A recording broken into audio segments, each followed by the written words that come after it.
Hello, everyone, and welcome to another edition of Main Street Living. I'm Brandy Paul. I'm Tom Gregory. I'm Cheryl Nelson. Happy to be here with you too. And guys, I can't believe that we are on the cusp of summer, June. And oh my gosh, I'm looking forward to it so much. What do you guys look forward to in the warmer months? You know, I feel like with my boys, the year goes so fast between activities and sports and who's doing what. The summer is such a great time for us to spend time together and get away and just to see the same things I did many years ago, but seeing them do it. Like we have a Worlds of Fun park, an activity park in Kansas City, about 3 hours south of Omaha that we go to every summer. Aww. The roller coasters, the water park, my boys love it. You've hit it right on the head. It's doing things with your kids that actually make you act like a kid. Yes, there It's you go. No rules, act like a kid. Hey, I'm going to try water skiing after 20 years. Yes. Tom, quickly, what about you? That's it. Just doing those things. Doing those things. For Maybe me, go to an amusement park. Just doing things with the kids that, they look at you and go, you're a dad. A cool dad. Nothing wrong with that. I love being out on the water and taking in nature, enjoying the warm weather. And there's so much to look forward to. And we got a great show planned today, too. We really do. We have a firm that's going to tell you about how you can invest in our world and also a teacher investing in our kids. We'll take a summer road trip that will take you to a different culture via the magic of music and beer. Oh, and we're going to celebrate Pride coming up here in June. So stay tuned. We have more of Main Street Living.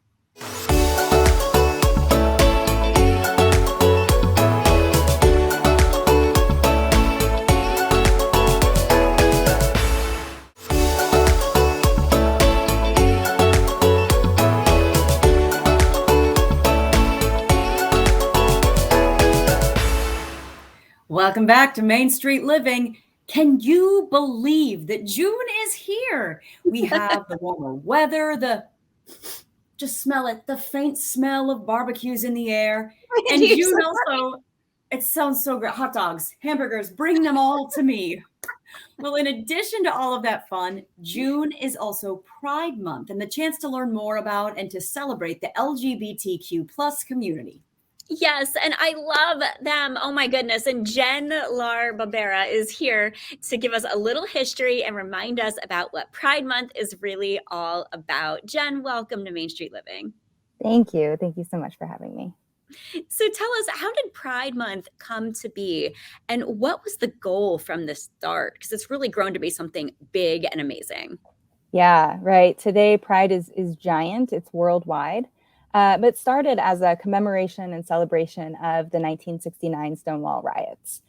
Stonewall wasn't the first or the last time that our community fought back against state-sanctioned police violence. But this one really lit the spark of the modern LGBTQ rights movement. And so the brief story is a long story of Stonewall, but I'll keep it brief, is that June of 1969, police initiated what was a fairly standard raid of a gay bar, which were a pretty regular occurrence. And in many places, those police regularly roughed people up, put people in jail, just for being who they were in one of the few places that our community had built to gather. And this night, the patrons decided they had had enough, led mostly by Black and brown trans women, drag queens, street kids, and butch lesbians. We fought back for about 3 days. And so then the next year, what started as Christopher Street Liberation Day March in New York really happened around the country and then eventually around the world as a way to commemorate and celebrate and honor our ancestors, our transcestors that really fought back and are helping to build that community, create power, and work for LGBTQ freedom and liberation. What does the purpose of Pride Month have in today's society, though? Instead of looking at the past, let's look at today and in the future. It's more than just parades. Correct? For sure. And parades are a huge thing, right? And they're the main thing that people think about when you think about Pride. And that exuberant and very public display of who we are and identities that are often shamed and discriminated against is really meaningful. Finding joy in our community is an important part of our movement. And it's also about more than that, right? It's more than cute merch at big box stores, although I've definitely bought some of that myself. And it's more than making a company logo rainbow for a month, right? The purpose is finding joy and validation in our community. The purpose is creating that community so we can continue to fight for our rights and existence and build power among LGBTQ activists. And the glitter and the rainbows and the joy are all part of it, for sure. Yeah. But the rest of that movement for justice is what Pride is as well. Yes, and I'm glad that you are advocating for this, because every person should be allowed to express themselves and be themselves without being judged. I'm so tired of people pointing fingers and judging. I mean, who is anybody to judge? So why is it important for everyone to participate in Pride Month, even if they're not part of the LGBTQ plus community? Yeah, and that's a great question. So even if folks are not LGBTQ yourselves, you all know somebody who's LGBTQ, Yeah. whether you know it or not. It might be your kid or your uncle or your colleague or your neighbor. And so we're at a time right now in 2023 when our community has become a primary target of hateful and harmful speech and discrimination. And so it becomes that much more important that we see that support from everyone in our lives, from our neighbors, our colleagues, our parents, our friends, our family. And I would also just ask our non-LGBTQ friends to do more than take cute selfies at the parade, but do that too. But then also give directly to a local LGBTQ group, go patronize an LGBTQ-owned restaurant, give your time or volunteer with an LGBTQ organization, and do that beyond June as well too, Yeah. right? We're queer and we're trans and we're here the other 11 months of the year as well. You've said that, that the community has made great steps forward, but is it just me, or lately it seems like there's a movement backwards? Is that how you feel that there are trampling of rights, and what can we do to change that? Yeah, I certainly feel that way. And we have made amazing strides forward. Right. We are in a place today that I never imagined growing up a while longer than it maybe seems ago. But 2023 has been the worst year in history for state-based legislative attacks on trans equality, LGBTQ equality, but mostly focused on our most vulnerable, on our trans youth. We broke records last year for anti-LGBTQ bills, and we broke those records again this year with nearly 700 bills introduced, and almost 60 of those bills have been enacted across the country. And so, right, we're seeing this pushback on our equality, on our liberation, on our freedom, and so it is important to push back.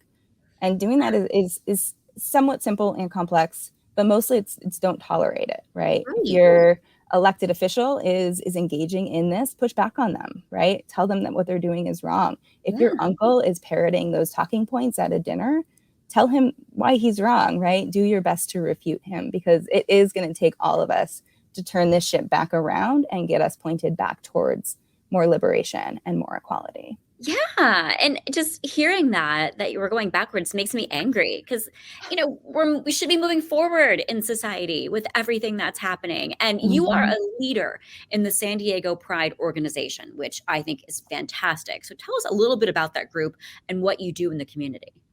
Yeah, so San Diego Pride is a year-round education, advocacy, and arts and culture organization.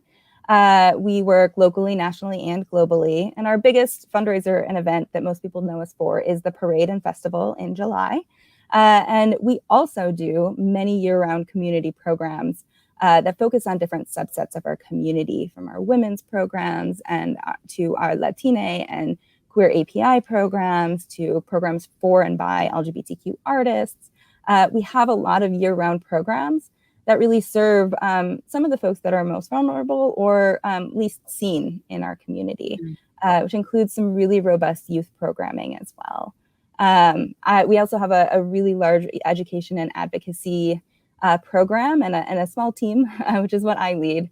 And we do public education, trainings, presentations, et cetera, and coordinating a lot of community advocacy when things like these anti-LGBTQ pieces creep into San Diego County here, which we have seen this year. Wow. Okay. Well, how can viewers find out more about Pride Month, ways to celebrate, but also not only the celebration, but ways to raise their own voice? Yeah. Yeah, it's a great question. I love the way you framed it.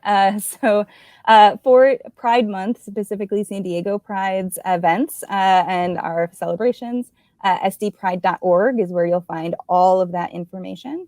If you're not in San Diego, usaprides.org has a pretty good, not entirely comprehensive, but real close calendar of all of the Pride events happening around the country.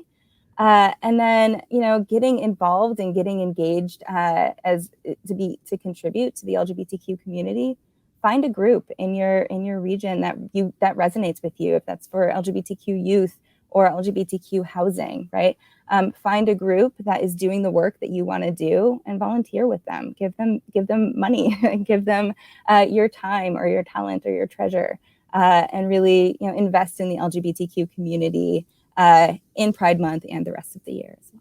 Oh, Jen, thank you so much for everything that you're doing. We all need to step up and take a part in this and maybe get some of that cool swag too. I like that pin that you got there. Yes.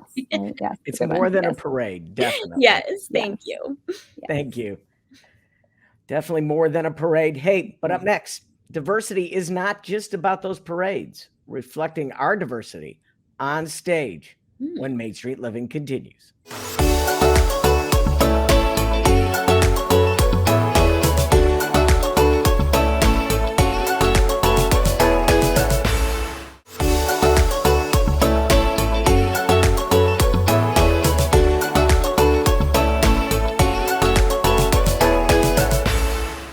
Welcome back to Main Street Living. Tom, Brandy, June is Pride Month, which gives us a chance to look back and learn about the history of Pride and the long and ongoing fight for equal rights. Cheryl, you bet. It's also a great opportunity to celebrate the accomplishments of our LGBTQ plus neighbors and to recognize the huge impact they have on our society and our communities. Creative powerhouses like Lamar Perry is a perfect example. Let's find out more. My name is Lamar Perry. I'm the associate producer at the Old Globe, and I'm also a freelance director.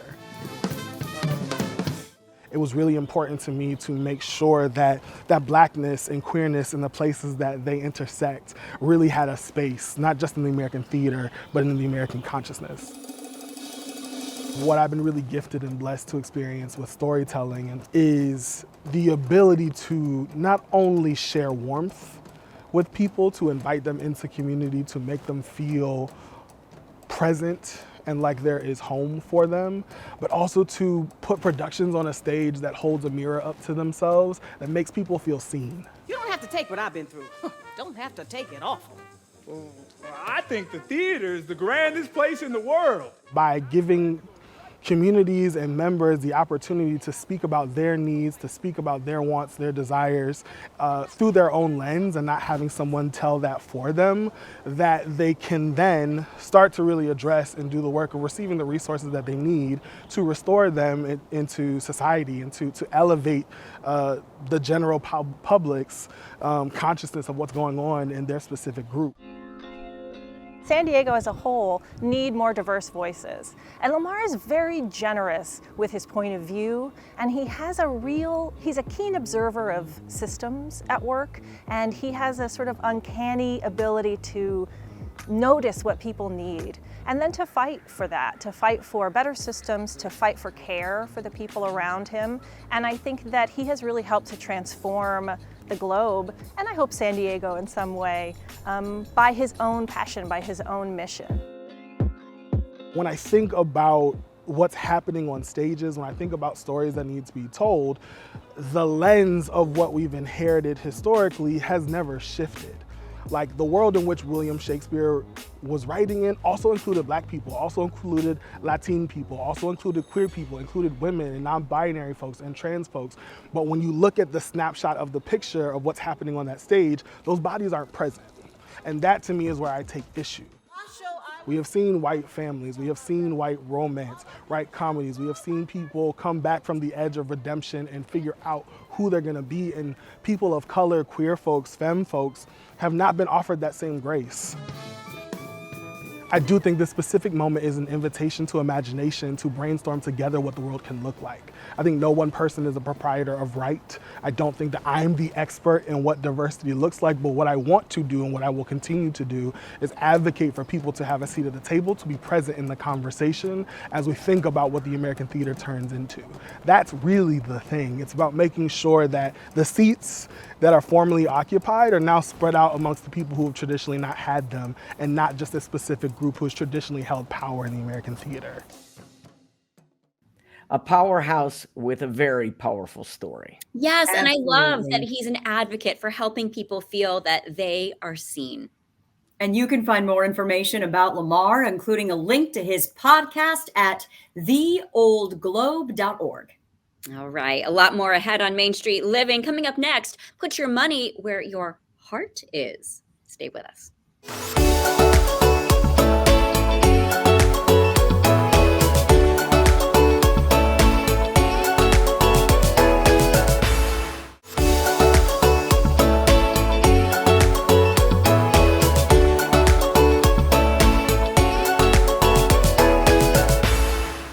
Welcome back to Main Street Living.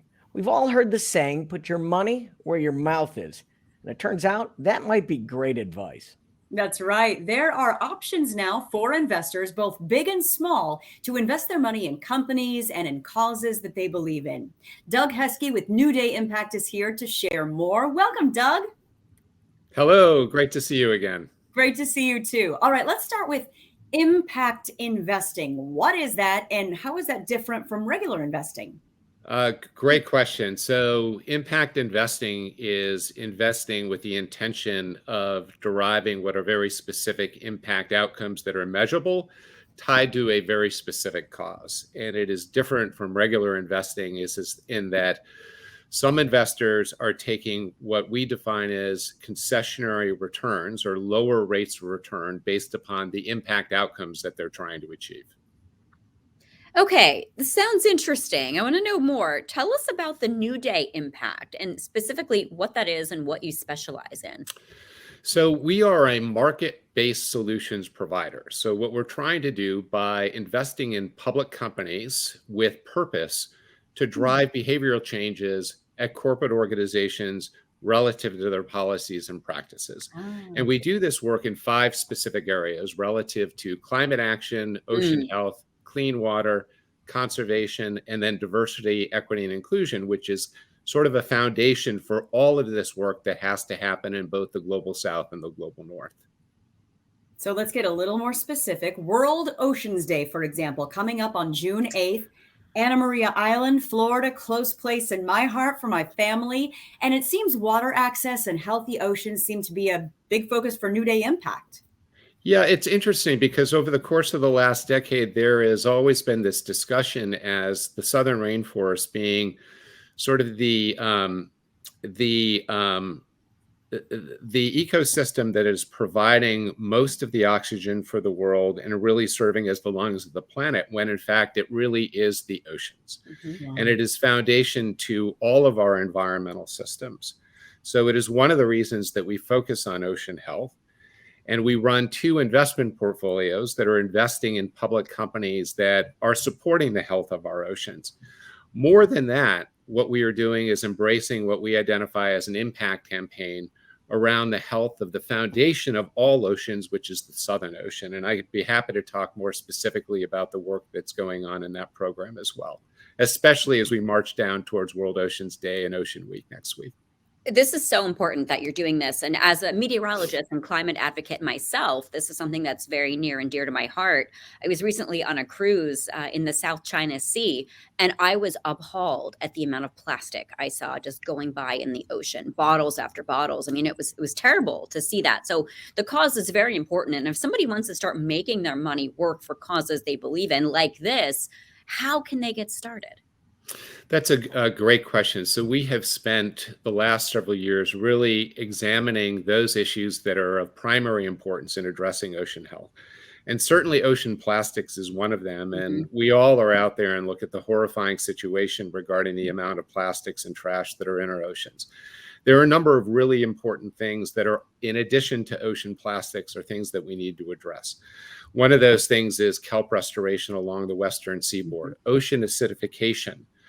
And then most importantly right now, what few people are aware of is that the health of the southern oceans, as tied to the krill population, and that little tiny creature absorbs more than 22 million metric tons of carbon every year, which is equivalent to something like 20 million cars on the road each year. Just extraordinary numbers.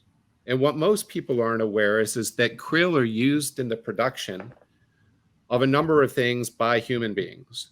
So it's nutraceuticals and therapeutics, because they provide what are defined as super omega-3s that are taken as healthcare supplements. Krill also end up in aquaculture feed, livestock feed, and pet food.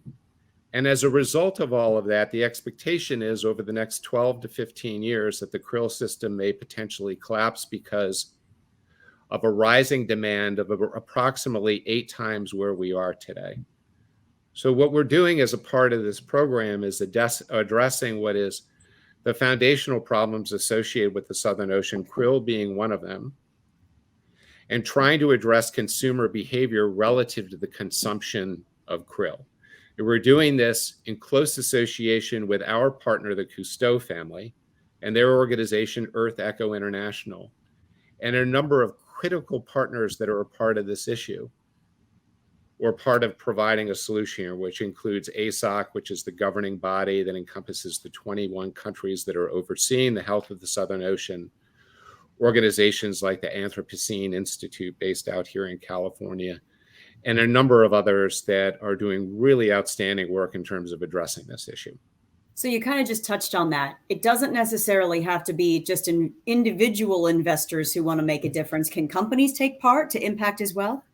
Companies can absolutely take part. And one of the things that's absolutely essential right now, particularly in corporate organizations, that we get them to change their policies and practices. And this is the work that Newday does as an advocacy organization engaging with corporate organizations around these issues.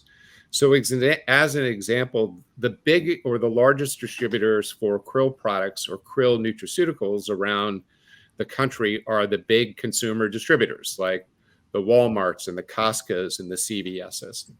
And so our work at Newday is involved in working with those organizations in getting them to change those policies and practices.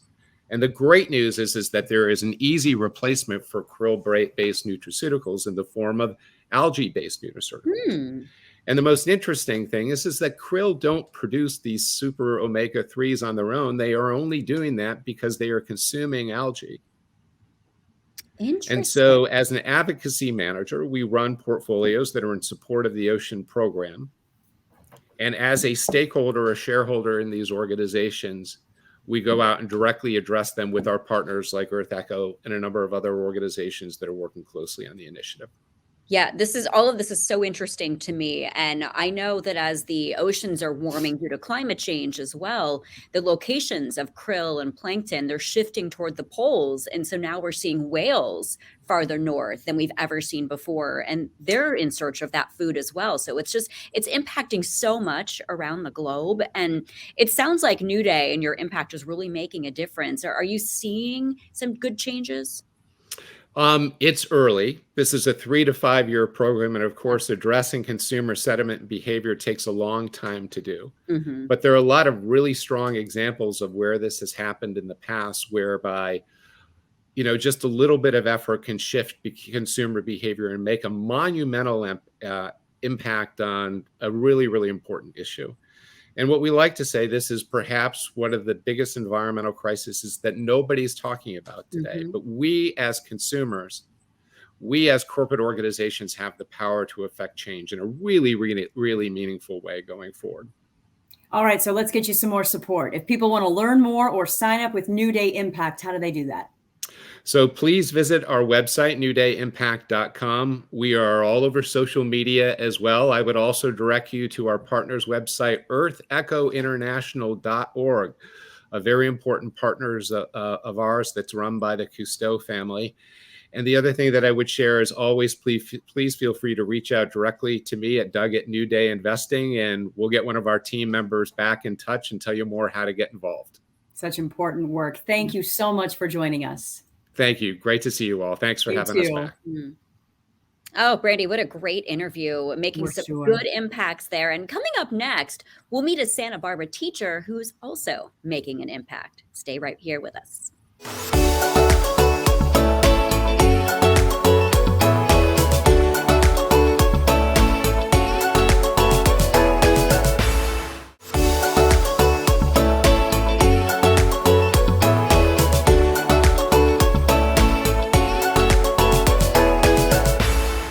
Welcome back to Main Street Living. Guys, I have a question for you, and I'm going to give you a clue to my own answer. Do you remember what it was like to be in middle school? Blink, blink. Oh, Big glasses. Oh, glasses, braces, just awkward. Yeah. All of it. Remember, I'm actually reliving it all right now because my daughter is now in middle school. Ooh. And trust me, sometimes it seems impossible to figure out what a middle schooler wants, but I can tell you this, the one thing they need is a supportive and understanding teacher. Oh gosh, that is true. And Alyssa Spanier has mastered the art of giving her students what they need and also passes that knowledge on to new teachers, which is one reason she was chosen as a distinguished mentor. Take a look. I am Alyssa Spanier, and I teach 8th grade English at Solving School. So what does that show us about what Maya values or what she believes? Oftentimes by the time middle schoolers get to this point, a lot of them have sort of started to tell themselves that they don't like reading. And I try to help them see that that is the story that we tell ourselves, that this is not something we do. But whatever it was that got them away from being a reader, I want to help them overcome those obstacles and come back to it. Hopefully just trying to bring that joy back into it for them is really the goal. This is the first step in your independent character analysis. She's a nice teacher and she helps us meet our goals. If we want to read for an hour or two a week, she helps us with that. She helps us with our grammar, a basic teacher things. You need to know a lot of things to be able to teach, and some students are very hard to teach, and you have to be good at that. And I think she's really good at that. What about throughout the book? So we know that she loves gymnastics. I think Alyssa is very thoughtful, and so when someone comes to her with a question or a problem, I think she's very good at helping the person think through that problem and not jumping in immediately with a solution, but listening carefully and questioning to bring out the issue or the problem.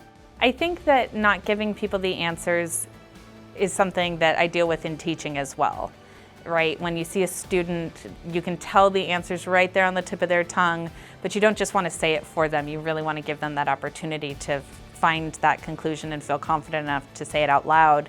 And so that really translates to mentoring, being able to help that person see sometimes what's right in front of them by asking the right kind of questions or by just giving them the space to think about it. And so luckily I have practice in what I do on a day-to-day basis that I can apply then in the mentoring setting.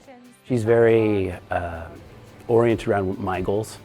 So I don't sit in the room with her and she says, okay, here's what you need to do, here's what should happen. She's like, what do you want to do? What are you trying to get out of this? And then she'll have ideas about how to implement that.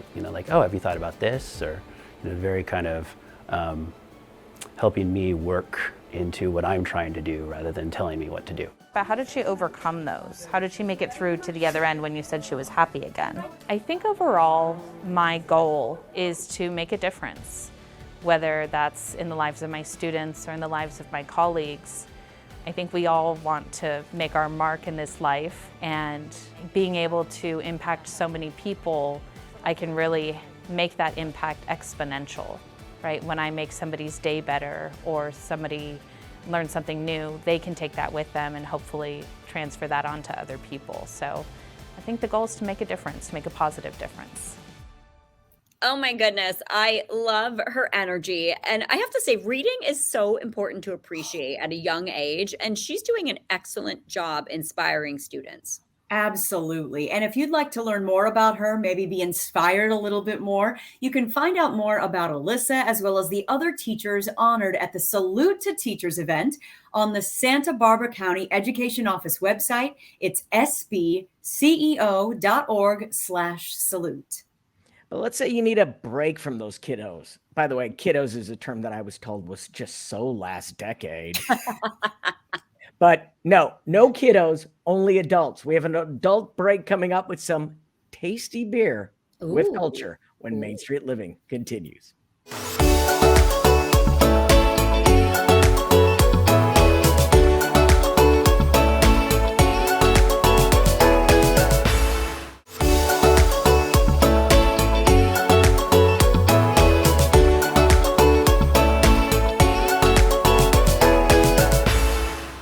Welcome back to Main Street Living. I think it might be time for a cheers. When Border X first opened their doors in San Diego in 2013, it was a dream come true for the home brewing brothers. 10 years later, Border X has opened up 2 new locations and survived the global pandemic. And now they continue their mission and their vision of community, culture, and Mexican craft beer. Take a look.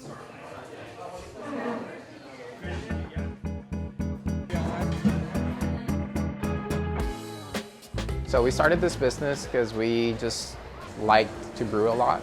And then I really like science.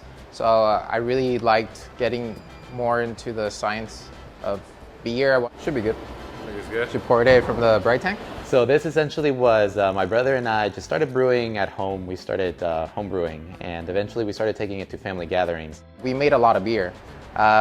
We were working with 5 gallons, and then we built a 10-gallon system. So it came about from just a passion of sharing our beer and just experimenting with beer that we've never seen before. It was just a small hobby that grew into a thriving community brew pub, I guess, now.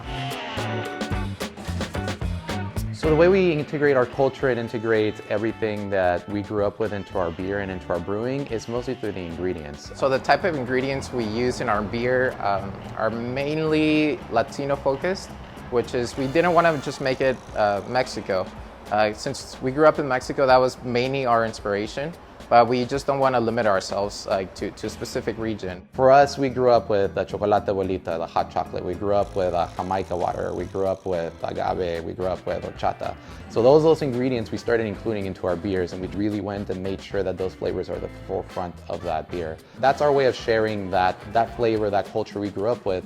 Our signature beer is our Blood Saison. The reason it's called Blood Saison is because of the color.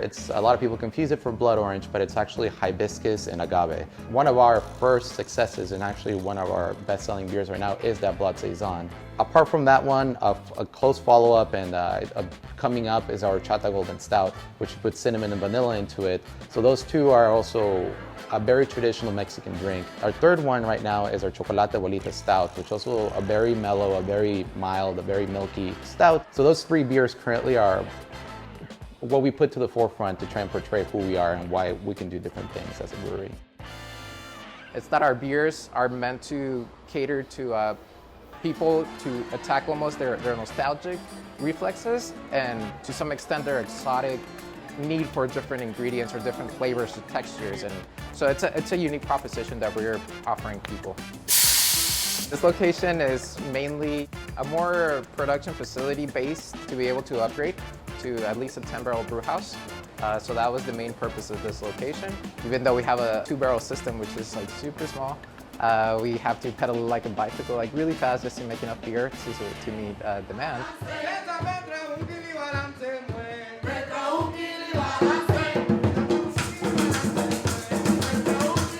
Created an atmosphere in our tasting room that's very centralized into our culture as well. So we share a lot of the local artists from here in Barrio Logan in San Diego. It's a big up-and-coming artist community that we just want to keep that culture, keep that essence of who we are. So when people come in, they realize like, oh, this is a little bit different. This embodies kind of what we wanted to portray to people.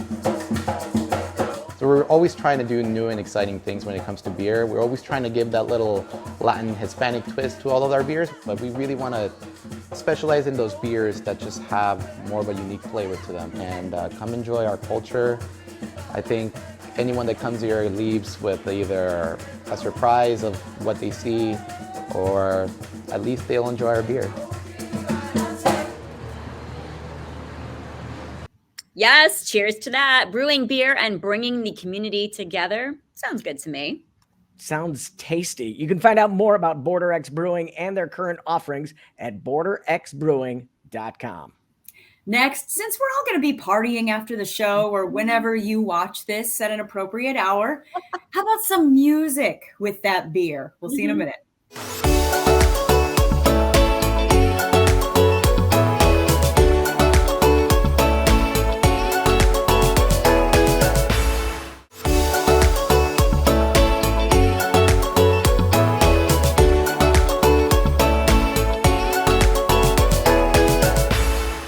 Welcome back to Main Street Living. MSL, as the kids are now calling it, you know. There are many things that define different cultures: food, style of clothing, but especially the sound, music. Oh, the sound of music. And there is music in every culture and every part of the world. And one style of music, oh, it's synonymous with the Mexican culture, and I love it.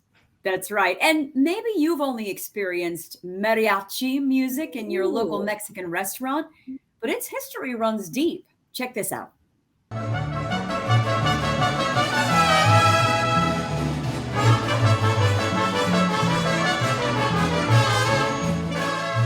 So Southwestern College, the name of the mariachi is Mariachi Garibaldi, is the performing group that we have. We've actually had as many as 4 different ensembles, so 4 different classes, beginning, intermediate, advanced.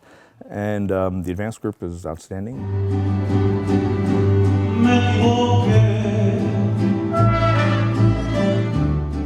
We got that associate's degree in music with the mariachi specialization approved in 2004. And that was the first in the world anywhere. It's not a degree in mariachi music, it's a degree in music with a specialization in mariachi.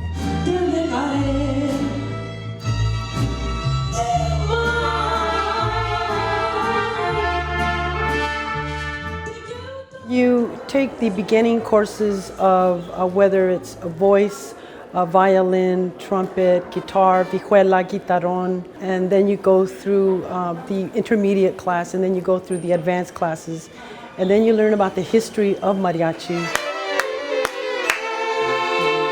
We need to have students who want to come and get their mariachi degree. They have to be able to take lessons on all of those instruments so that they can improve their personal technique, and they have to play in the ensembles. What I love the most with performing to an audience is just when you perform a song, like you can see it in the faces of the people that they really enjoy it, and like they're very familiar with the music. I just love when the audience gets engaged. It's pretty fun. I don't know, I just love how they're all happy and they're really like enthused about our performances, and when they clap and when they're happy. The ensemble is great. I mean, it ranges anywhere from 30 to 50, sometimes 60 members every semester. It's fantastic. The point of the degree is that I am actually training people to become professionals. The second track is to finish your degree, transfer to get a 4-year degree, to get a bachelor's degree in music. It gives mariachi music the respect that it kind of deserves, because it's not really common for schools or colleges to kind of like support these type of programs or the folklore in the music. So I really like that it's being treated as an equal with like orchestra and like jazz. It's just a good feel music that there's so much tradition behind it. And if you grew up with it, you've heard these songs a million times. And it's just a wonderful feeling, and it brings back many, many memories.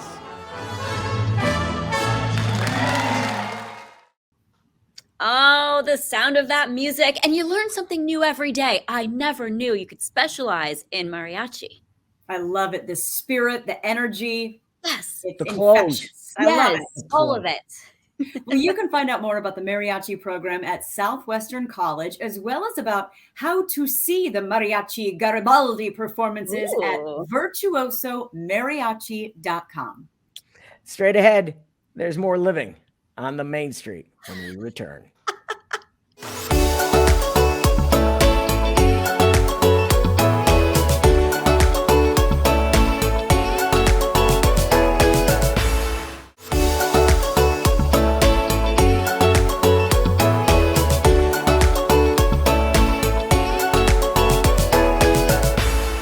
Welcome back to Main Street Living. This show was the perfect way to kick off summer. It was a cultural road trip to so many different places. Absolutely. And if you want to recap on anything, hey, you can watch us on the go anytime. Just download the Cox Contour app, sign in, and search for your view.